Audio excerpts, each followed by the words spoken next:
ज्योतिषी गलत हो सकता है, परंतु ज्योतिष गलत नहीं है। ज्योतिष एक विज्ञान है जिससे आप अपनी हर समस्या का समाधान पा सकते हैं। नमस्कार।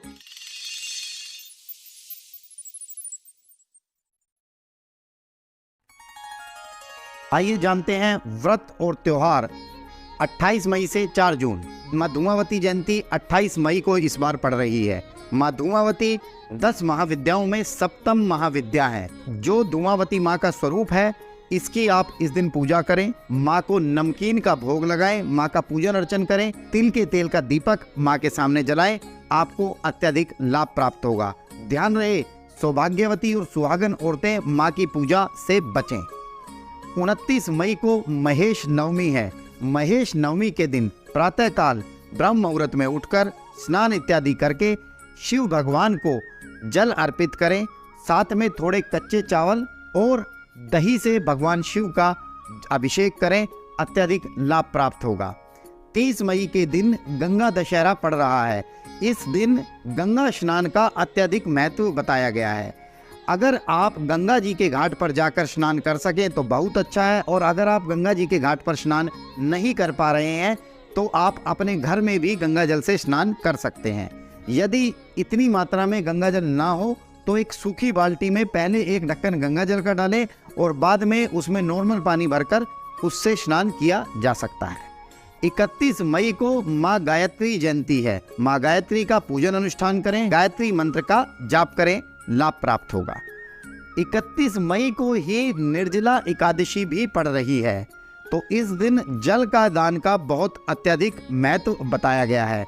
31 मई को ही राम लक्ष्मण द्वादशी भी पड़ रही है, जिस दिन राम लक्ष्मण का पूजन करने से अत्यधिक लाभ प्राप्त होता है। प्रद्योष व्रत 1 जून को है। वट पूर्णिमा व्रत जो है 3 जून को है। ज्येष्ठ पूर्णिमा 3 जून को है। साथ ही कबीरदास जी की जो जयंती है वो 4 जून को रहेगी।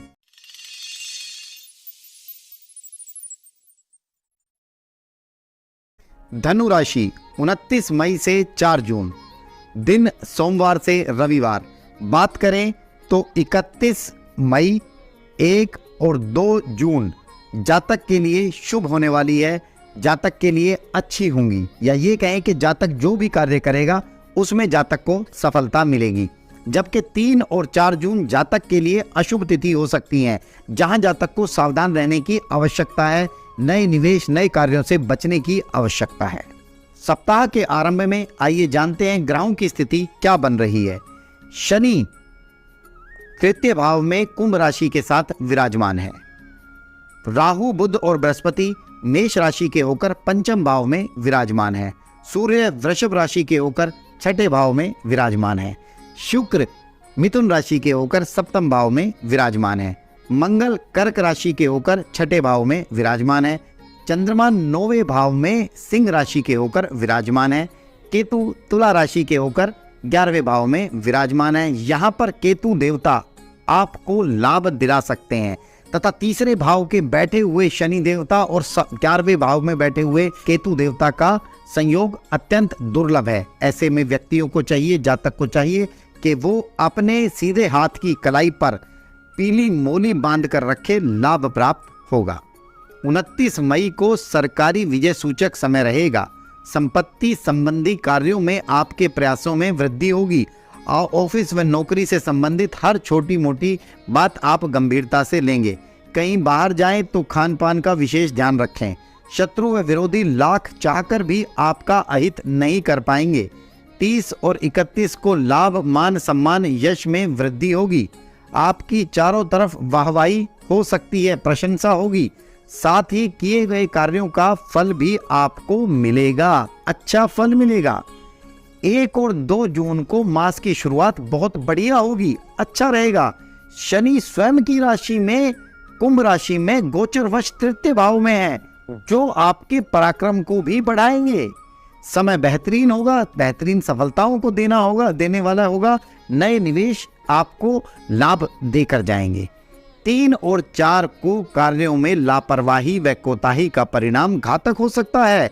गैर जरूरी विवाद, चाहे वो बॉस से हो, चाहे वो व्यापार में किसी ग्राहक से हो या कर्मचारी से हो, या परिवार में हो, पति पत्नी के बीच में हो, वो आपके लिए घातक सिद्ध होगा। कैरियर या भविष्य की चिंता आपको सताएगी।